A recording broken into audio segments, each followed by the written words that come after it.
The crimson sun of June 3, 1942, painted the Pacific horizon as Admiral Isoroku Yamamoto stood aboard the massive battleship Yamato, his weathered hands clasping behind his back. The architect of Pearl Harbor gazed across the vast armada stretching to every horizon. 165 warships representing the mightiest naval force Japan had ever assembled.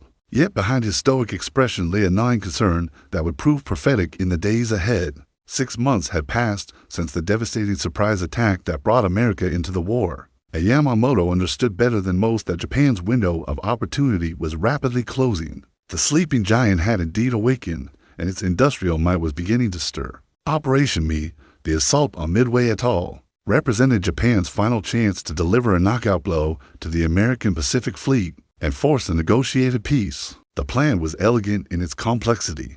Yamamoto would divide his forces, sending a diversionary strike against the Aleutian Islands to draw American attention north, while his main force would capture the strategic outpost of Midway, just over 1,000 miles northwest of Pearl Harbor. When the Americans rushed to defend their forward base, the combined fleet would be waiting with overwhelming firepower, ready to annihilate what remained of the U.S. Navy in the Pacific. What Yamamoto couldn't know was that American codebreakers at Station HYPO in Pearl Harbor had already unraveled the secrets of the Japanese naval cipher JN-25. Lieutenant Commander Joseph Rockford, a brilliant cryptanalyst working in a basement bunker, had spent countless sleepless nights piecing together fragments of intercepted communications. The breakthrough came when intelligence officers devised a clever ruse, having Midway transmit an uncoded message about freshwater problems, which was soon followed by Japanese communications mentioning that AF was short of fresh water. Admiral Chester Nimitz, Commander-in-Chief of the Pacific Fleet, found himself in possession of Japan's entire battle plan, unlike his Japanese counterpart, who commanded from the rear aboard Yamato. Nimitz would trust his field commanders to execute their missions with minimal interference. The contrasted leadership styles would prove decisive in the coming battle. Task Force 16, under Rear Admiral Raymond Spruance, and Task Force 17, commanded by Rear Admiral Frank Fletcher, represented America's entire available carrier strength in the Pacific. The Enterprise, Hornet, at Yorktown, the latter hastily repaired at Pearl Harbor in just 72 hours. After sustaining damage at the Battle of the Coral Sea, what faced for Japan's most experienced aircraft carriers, Akagi, Kaga, Soryu, and Hiryu, the American pilots preparing for battle were a mixture of seasoned veterans and green recruits, many having learned their craft in the crucible of the previous 6 months of war. Lieutenant Commander Wade McCluskey, leading Enterprise's air group, had already proven himself in earlier engagements. His opposite numbers in the Japanese fleet were equally experienced, having honed their skills in the conquest of the Dutch East Indies and raids across the Pacific. As the opposing fleets converged on the tiny coral atoll that would give the battle its name, neither side fully appreciated they were about to participate in the most decisive naval engagement since Trafalgar. The age of the battleship was ending, though few realized it yet. Aircraft carriers, those floating airfields that had revolutionized naval warfare, would determine the outcome through strikes launched from hundreds of miles away. The stage was set for a confrontation that would shift the balance of power in the Pacific and mark the beginning of Japan's long retreat toward the home islands. The pre-dawn darkness of June 4, 1942, hung heavy over Midway Atoll as Lieutenant Colonel Arakines peered through his binoculars. From the command post, the two tiny islands, Sand Island and Eastern Island, totaling less than 3 square miles of coral and sand, seemed pitifully small to serve as the focal point of such a massive confrontation. Yet Combs and his marine defenders knew that these specks of land held strategic value, far beyond their size. At 4:30 in the morning, a Catalina flying boat piloted by Ensign Jack Reed spotted the approaching Japanese fleet. Through broken clouds, his electrifying radio message crackled through the static. Enemy carriers bearing 30 degrees, distance 150 miles. The long-anticipated moment had arrived. Within minutes, every American airfield from Midway to Hawaii buzzed with frantic activity as pilots raced to their aircraft. Admiral Chuichi Nagumo, commanding the 1st Carrier Division from the bridge of Akagi, had already launched his first strike against Midway. 108 aircraft Cape bombers, Valdive bombers, and Zero fighters roared off the flight decks of 4 carriers as the sun crested the horizon. Lieutenant Joichi Tomonaga led the formation, his mind focused on the mission briefing that called for neutralizing Midway's defenses in preparation for the amphibious landing scheduled for the following day. Back on Midway, The island's mixed collection of aircraft prepared for what many pilots knew would be a one-way mission. Ancient Brewster Buffalo fighters, outdated by every measure, would face the legendary Mitsubishi Zero in aerial combat.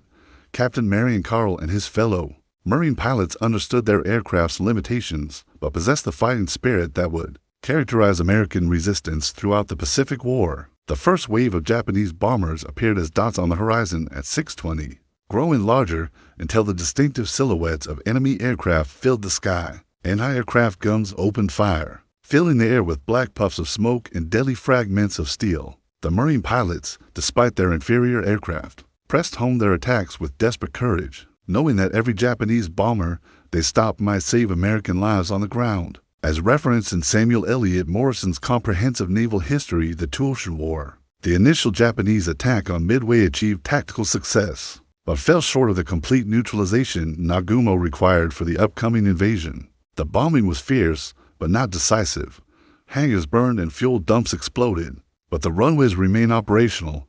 More critically for the Japanese plan, Tomonaga's radio message back to the fleet carried ominous implications. There is need for a second attack. This single transmission would set in motion a series of decisions that would doom the Japanese fleet. Meanwhile, every available American aircraft on Midway launched toward the reported position of the Japanese. Carriers, torpedo bombers, dive bombers, fighters, and even flying fortress heavy bombers took off in waves, their crews knowing they faced overwhelming odds.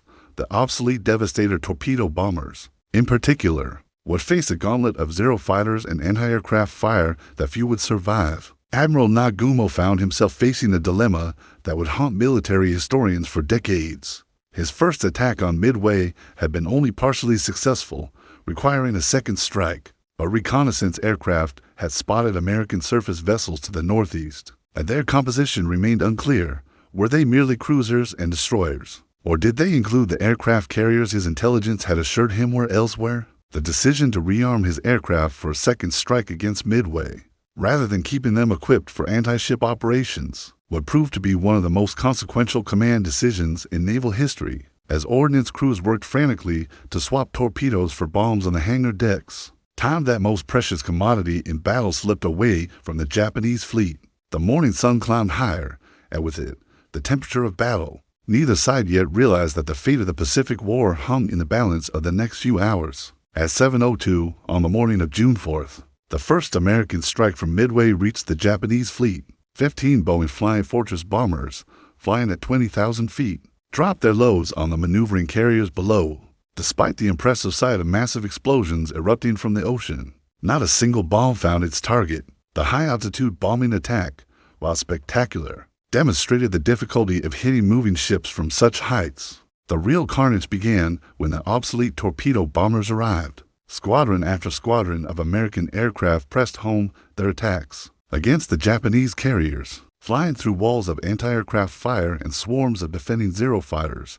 The Devastator torpedo bombers from Hornet's Torpedo Squadron 8, led by Lieutenant Commander John Waldron, flew directly into this maelstrom. Waldron had defied orders, trusting his instincts over the prescribed flight plan. His decision to fly a more direct course to the Japanese fleet would cost him and his men their lives, but it would also place them in position to draw Japanese fighters down to sea level at the crucial moment. One by one, the lumbering Devastators fell to the guns of defending Zeros. George Gay, the sole survivor of Torpedo 8, floated in the ocean and watched the final acts of the drama unfold from his life raft. Similar scenes played out as torpedo squadrons from Enterprise and Yorktown made their attacks. The courage displayed by these airmen, flying obsolete aircraft against overwhelming odds, represented the finest traditions of naval aviation, yet their sacrifice seemed to achieve nothing tangible. Not a single torpedo found its mark, and American losses mounted horrifically. Admiral Nagumo,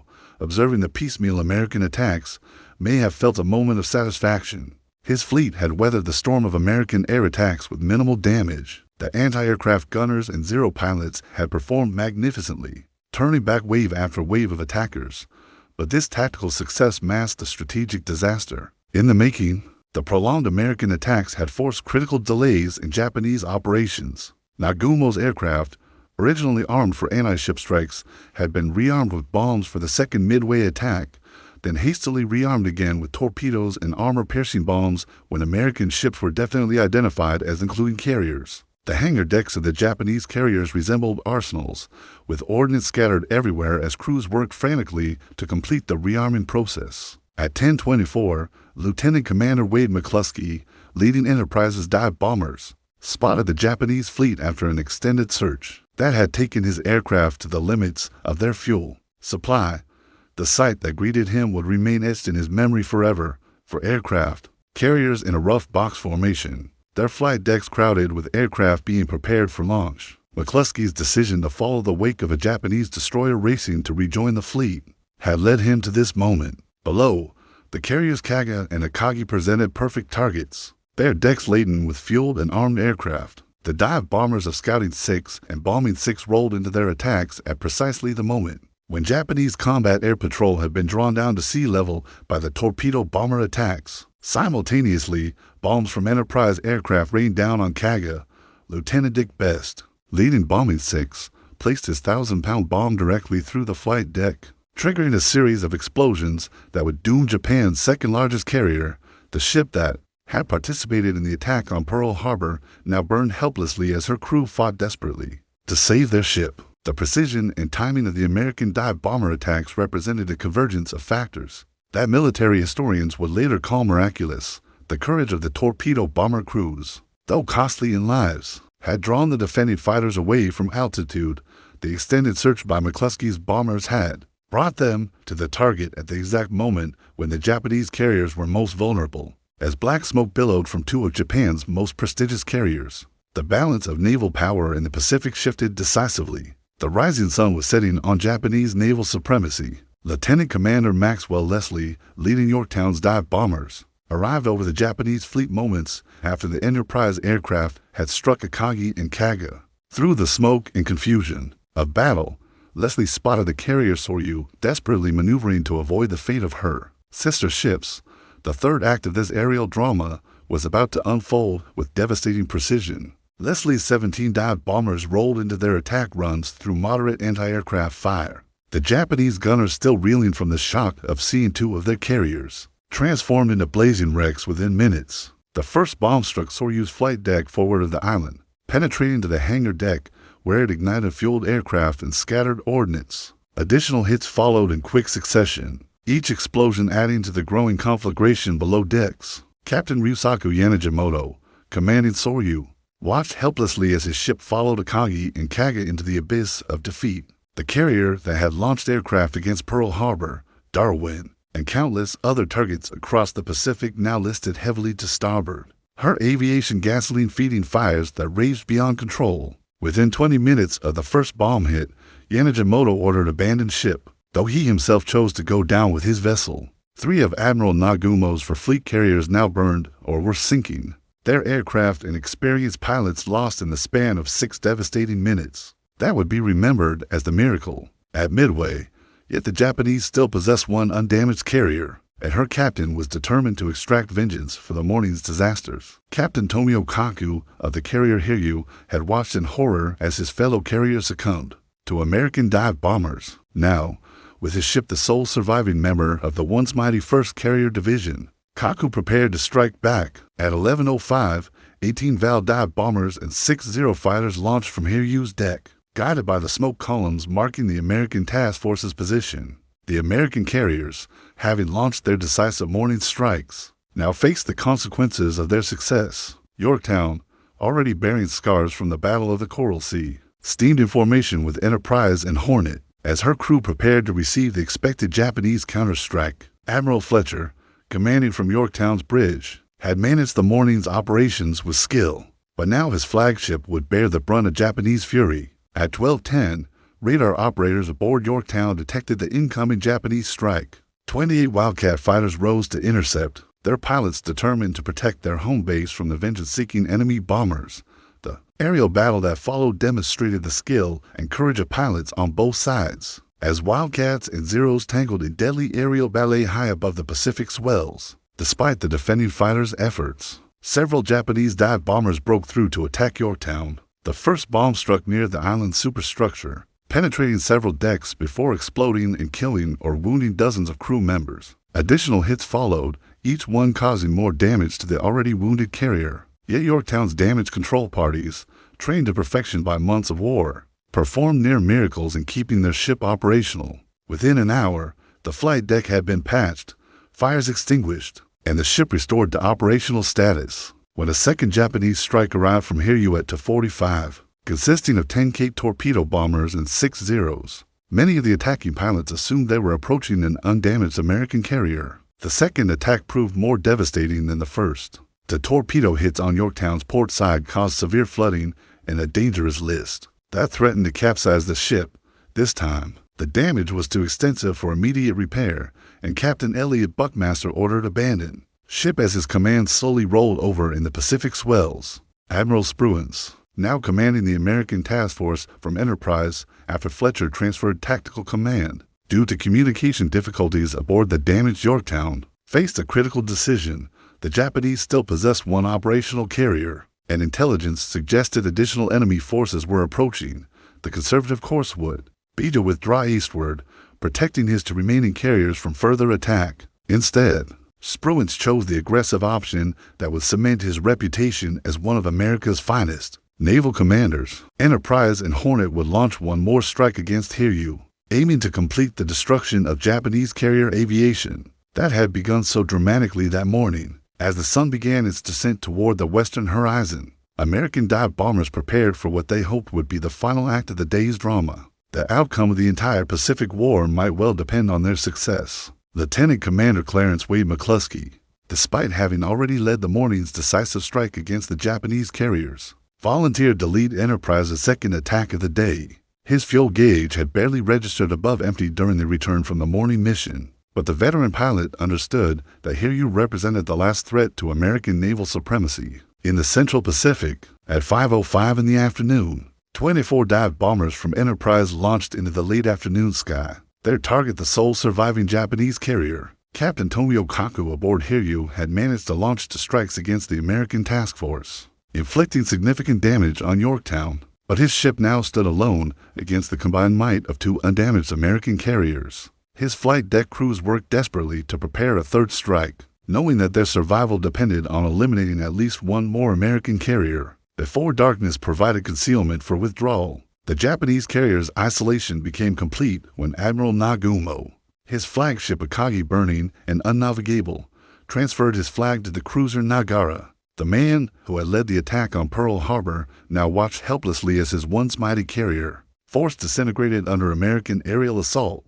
The psychological impact on Japanese morale was as devastating as the physical destruction of their ships. McCluskey's dive bombers found Hiryu at 6:45. The carrier desperately maneuvering in evasive patterns while her remaining fighters climbed to intercept the incoming attack. The setting sun painted the western sky in shades of orange and red, providing a dramatic backdrop for what would be the final major air action of the battle. For direct hits for 1,000-pound bombs transformed Hiryu from Japan's last operational carrier into another blazing wreck. The ship's forward elevator was blown completely off its foundations, landing twisted and smoking on the flight deck. Fires erupted throughout the vessel as aviation, gasoline ignited and ammunition exploded in secondary blasts that shook the entire ship. Captain Kaku, realizing his ship was doomed, made the same decision as his fellow carrier captains. At 2:30 in the morning of June 5th, he ordered abandon ship. Though like Captain Yanagimato of Soryu, he chose to remain aboard his command as it slipped beneath the Pacific waves. The age of Japanese carrier dominance in the Pacific had ended with the setting sun. As detailed in Gordon Prange's authoritative account Miracle at Midway, the tactical brilliance displayed by American naval aviators during these crucial hours transformed a potentially disastrous situation into the most decisive naval victory in American history. Admiral Yamamoto, monitoring the battle from his distant position aboard the super battleship Yamato, received the devastating reports with characteristic stoicism. The loss of her fleet carriers and their experienced air groups represented an irreplaceable blow to Japanese naval aviation. More critically, the failure to neutralize American carrier strength in the Pacific meant that Japan's defensive perimeter was already beginning to crumble. The Japanese commander faced an agonizing decision. His surface forces still possessed overwhelming firepower advantage, including the massive guns of Yamato herself, A night surface action might yet salvage something from the disaster, potentially sinking one or more American carriers and maintaining Japanese credibility in the Pacific. However, such an action would require approaching within range of American land-based aircraft from Midway, risking additional losses for uncertain gain. Yamamoto's decision to withdraw represented a fundamental shift in Japanese strategic thinking. For the first time since the war began, Japanese forces were retreating from an American position rather than advancing to new conquests. The psychological impact of this reversal would resonate throughout the Pacific theater for the remainder of the conflict. The American task force, now reduced to 2 operational carriers after Yorktown's abandonment, faced its own strategic decisions. Admiral Spruance, displaying the cautious wisdom that would characterize his later campaigns, chose not to pursue the retreating Japanese fleet into the darkness. The risk of submarine attack or night surface action outweighed the potential benefits of additional victories. As June 4, 1942, drew to its close, the fundamental balance of power in the Pacific had shifted irrevocably. Japan's offensive capabilities had been crippled, while American industrial production was beginning to tip the scales decisively toward the Allied cause. The morning of June 5, 1942, revealed the magnitude of the previous day's victory to American forces across the Pacific. For Japanese aircraft carriers rested on the ocean floor, along with their experienced pilots and maintenance crews who had formed the backbone of Japanese naval aviation since the war's beginning. The strategic implications of this loss would reverberate through every subsequent engagement. In the Pacific theater, Admiral Spruance, now firmly in tactical command of the American task force, faced the delicate balance between exploitation of victory and preservation of his remaining forces. Intelligence reports suggested that Admiral Yamamoto's main battle fleet, including the super battleship Yamato, remained somewhere to the west. The temptation to pursue and inflict additional damage on the retreating Japanese forces had to be weighed against the risk of submarine attack and the possibility of a night surface engagement, where American advantages in naval aviation would be neutralized. The abandoned Yorktown presented both an opportunity and a dilemma.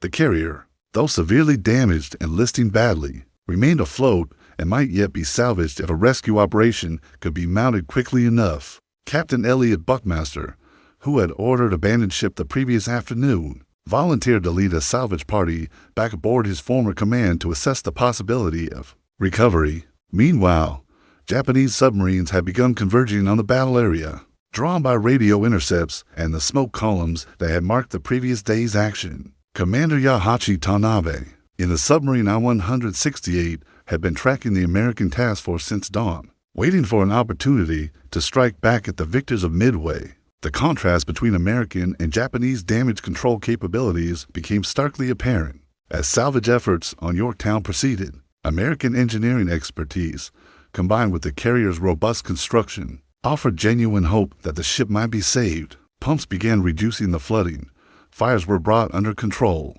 and the dangerous list was slowly corrected as ballast was adjusted. On the morning of June 6th, as destroyer Hammond came alongside Yorktown to provide power and assistance for the salvage operation, Tanabe's submarine achieved perfect firing position. At 1:36 in the afternoon, 4 torpedoes streaked through the clear Pacific water toward their targets. One torpedo struck Hammond amidships, breaking the destroyer's back and causing her to sink within minutes. 2 additional torpedoes found Yorktown, the explosions undoing hours of careful salvage work and sealing the carrier's fate. The loss of Yorktown, though painful, could not diminish the scale of American victory at Midway. Japan had lost 4 of her 6 first-line aircraft carriers, along with over 300 aircraft and many of her most experienced naval aviators. The United States had lost 1 carrier and approximately 150 aircraft, but more importantly, American shipyards were already launching replacements at a rate that Japanese industry could never match. Admiral Nimitz, analyzing the battle's results from his headquarters at Pearl Harbor, recognized that Midway represented more than a tactical victory. It marked the beginning of American offensive operations in the Pacific. The strategic initiative had passed from Japanese to American hands, and it would never return. Plans for operations against Japanese positions in the Solomon Islands were already being accelerated to take advantage of Japan's weakened carrier strength. The human cost of victory became apparent as rescue operations continued throughout the week. Following the battle, American losses, while lighter than initially feared, still represented the sacrifice of young men who had flown obsolete aircraft. Against overwhelming odds, the torpedo bomber crews, in particular, had paid a terrible price for their courage, with entire squadrons wiped out in fuel attacks against the Japanese carriers. Yet their sacrifice had not been in vain. By drawing Japanese fighters down to sea level and disrupting the timing of enemy operations, the torpedo bombers had created the conditions for the dive bombers' decisive success. The coordination of American air attacks, though unplanned and often chaotic, had achieved results that no amount of careful planning might have guaranteed. Admiral Yamamoto, his dreams of decisive victory shattered by the events at Midway, began planning Japan's transition to defensive operations. The conquest phase of the Pacific War was over. The long, bitter struggle for survival was about to begin. The initiative lost at Midway would prove impossible to regain, as American industrial might began producing ships, aircraft, and trained personnel at rates that defied Japanese comprehension. 6 months after Pearl Harbor, the strategic balance in the Pacific had shifted decisively in favor of the United States. The Battle of Midway concluded on June 7, 1942, with the final sinking of Yorktown, represented the high water mark of Japanese expansion and the beginning of their long retreat toward the home islands. The implications of this victory would shape every subsequent operation in the Pacific theater. Admiral Chester Nimitz, in his after-action report to Washington, emphasized that Midway's significance lay not merely in the ships sunk or aircraft destroyed, but in the fundamental alteration of strategic possibilities throughout the Pacific. Japan's offensive capabilities had been crippled at the moment when American industrial production was reaching its stride. The numerical advantage that had seemed so daunting in December 1941 was rapidly shifting in America's favor. The loss of experienced Japanese naval aviators proved even more devastating than the destruction of their carriers. Training replacement pilots required years, not months, and Japan's industrial capacity could not match American production of training aircraft, fuel, and instructors. The veteran pilots who had honed their skills in China and perfected their techniques at Pearl Harbor now rested on the Pacific floor, their expertise irreplaceable. Lieutenant Commander Wade McCluskey, whose navigation and leadership had been crucial to the dive bomber's success, received the Navy Cross for his actions at Midway. Yet McCluskey himself understood that victory had resulted from a combination of intelligence, courage, and fortune that might never be repeated. The codebreakers at Station HYPO, whose work had made the victory possible, remained anonymous heroes whose contributions would not be publicly acknowledged for decades. The strategic initiative gained at Midway enabled American planners to accelerate their offensive timetable throughout the Pacific. Operation Watchtower, the invasion of Guadalcanal in the Solomon Islands, was moved forward to August 1942. Taking advantage of Japan's weakened carrier strength, the long march toward Tokyo had begun, though few yet realized how costly and prolonged the journey would prove. Admiral Yamamoto, his reputation damaged but not destroyed by the Midway defeat, began preparing Japan's defenses for the American offensive he knew must come. The combined fleet's remaining carriers would be husbanded carefully, used only when victory seemed assured and the strategic stakes justified the risk. The aggressive tactics that had characterized Japanese operations since Pearl Harbor gave way to cautious conservation of irreplaceable assets. The psychological impact of Midway extended far beyond the naval balance of power. American morale, shattered by 6 months of defeats and retreats, soared with news of the victory. Factory workers increased production, bond sales rose dramatically, and recruitment offices saw long lines of young men eager to join the fight against Japan. The myth of Japanese invincibility had been shattered by American naval aviators flying from carrier decks in the Central Pacific. Conversely, Japanese confidence began its long erosion toward the despair that would characterize the final years of the Pacific War. The news of Midway was carefully managed by Japanese propaganda services. A rumor spread through the fleet and military circles despite official censorship. The men who had witnessed the destruction of her fleet carriers could not be silenced entirely, and their accounts gradually undermined faith in ultimate victory. The technological lessons of Midway influenced naval aviation development for both sides. Throughout the remainder of the war, the obsolescence of the Devastator torpedo bomber led to accelerated development of the Avenger, while the success of the Dauntless dive bomber validated American emphasis on precision attack over mass formation bombing. Japanese designers, analyzing the battle's lessons, began developing aircraft with greater emphasis on armor protection and self-sealing fuel tanks. Admiral Raymond Spruance, whose cool leadership had been crucial to American success, emerged from Midway as one of the Pacific Fleet's most trusted commanders. His decision to withdraw eastward after the carrier strikes, though criticized by some as overcautious, demonstrated the strategic wisdom that would characterize his later amphibious campaigns across the Central Pacific. The Battle of Midway stands in military history as a perfect example of how intelligence, courage, and tactical flexibility can overcome numerical disadvantage. The American victory resulted from the successful integration of code-breaking, reconnaissance, and combat operations into a coherent whole that maximized the impact of limited resources against a numerically superior enemy. As the sun set on June 7, 1942, and Yorktown slipped beneath the Pacific waves, a new chapter in naval warfare had begun. The age of American naval supremacy in the Pacific would last until the Japanese surrender in Tokyo Bay 3 years later, but its foundation was laid in the waters around a tiny coral atoll that few Americans had heard of before June 4, 1942. The victory at Midway proved that American industrial democracy could meet and defeat the military efficiency of Imperial Japan, given time, resources, and the courage of young men willing to fly obsolete aircraft against impossible odds. Their legacy lives on in the annals of naval history as the day the tide turned in the Pacific War.